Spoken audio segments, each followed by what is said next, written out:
जय श्री राधे कृष्ण दोस्तों, आप देख रहे हैं अपना YouTube चैनल भक्ति योग। हिंदू धर्म में एकादशी का विशेष महत्व है।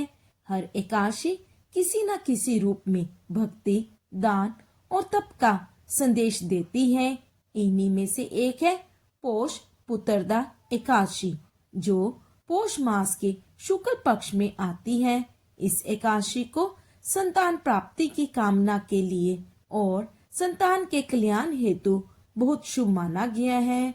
इसका महत्व इसलिए भी बढ़ जाता है क्योंकि यह न केवल आध्यात्मिक उन्नति का मार्ग प्रशस्त करती है, बल्कि गृहस्थ जीवन में सुख शांति का वरदान भी देती है। हिंदू पंचांग और उदय तिथि के अनुसार 30 दिसंबर को पौष पुत्रदा एकादशी का व्रत रखा जाएगा। पौराणिक कथाओं के अनुसार जो दंपत्ति संतान सुख की प्राप्ति चाहते हैं, उनके लिए पौष पुत्रदा एकादशी का व्रत बेहद प्रभावी माना गया है। विष्णु पुराण और पद्म पुराण में इसका उल्लेख मिलता है। मान्यता है कि इस दिन भगवान विष्णु की पूजा करने और व्रत रखने और दान पुण्य से संतान सुख की प्राप्ति होती है, और संतान यदि पहले से है तो उसका स्वास्थ्य और जीवन सुखमय होता है। इस व्रत को करने वाले व्यक्ति को अपने मन, वचन और कर्म को शुद्ध रखना चाहिए। इस दिन भगवान विष्णु की पूजा उपासना करने से हर कष्ट दूर होते हैं। एकादशी के दिन सुबह स्नान ध्यान करें। तन और मन से पवित्र होने के बाद एकादशी व्रत करने का संकल्प लें। इसके बाद शुभ मुहूर्त में भगवान विष्णु को हल्दी, चंदन, केसर आदि का तिलक लगाकर पूजा शुरू करें। विष्णु भगवान को फल, फूल, धूप, दीप आदि अर्पित करें। एकादशी व्रत की कथा पढ़े या सुने और पूरी श्रद्धा के साथ भगवान विष्णु का गुणगान करने वाली कथा का पाठ करें। पूजा के अंत में श्री हरि विष्णु और माता लक्ष्मी की आरती करें। अधिक से अधिक लोगों में प्रसाद बांटें। इस व्रत में अन्न का सेवन नहीं किया जाता, इसलिए सिर्फ फलाहार करें।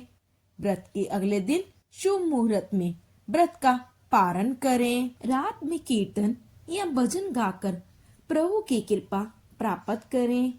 एकादशी के दिन दान का भी विशेष महत्व है।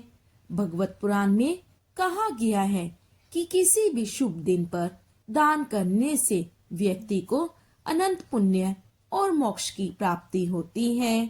एकादशी तिथि पर पीले फल, अन्न, धन और कपड़े, तिल, गुड़, कंबल आदि चीजों का दान करने से शुभ योग बनते हैं और जीवन में खुशियों का आगमन होता है।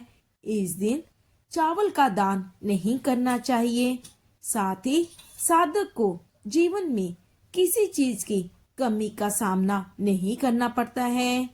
धर्म ग्रंथों में कहा गया है कि एकादशी के दिन ब्राह्मणों तथा दीनहीन, असहाय, जरूरतमंदों को दान करने से अक्षय पुण्य की प्राप्ति होती है। पौष पुत्रदा एकादशी के दिन कुछ विशेष उपायों को करने से भगवान विष्णु और माता लक्ष्मी की विशेष कृपा प्राप्त होती है।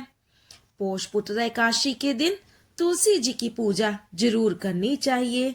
साथ ही शाम के समय तुलसी जी के पास घी का दीपक अवश्य जलाएं। इस दिन तुलसी जी की 7 बार परिक्रमा जरूर करनी चाहिए। एकादशी के दिन विष्णु सहस्त्र नाम का पाठ अवश्य करें। शालिग्राम जी को भगवान विष्णु का ही स्वरूप माना जाता है। एकादशी पर तुलसी जी के साथ शालिग्राम जी का भी अभिषेक करना चाहिए। एकादशी पर उन्हें पंचामृत से स्नान कराएं और उनके ऊपर तुलसी दल अर्पित करें। एकादशी के दिन तुलसी पत्र नहीं तोड़ने चाहिए, इसलिए पूजा में तुलसी पत्र उपयोग करने के लिए एकादशी से एक दिन पहले पत्र तोड़कर रख लें।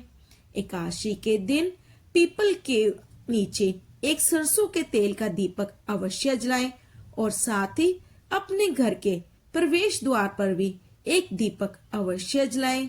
इससे घर से नकारात्मकता दूर होती है और सकारात्मक ऊर्जा का संचार होता है। पौष पुत्रदा एकादशी के दिन शिवलिंग पर बिलपत्र अवश्य चढ़ाएं।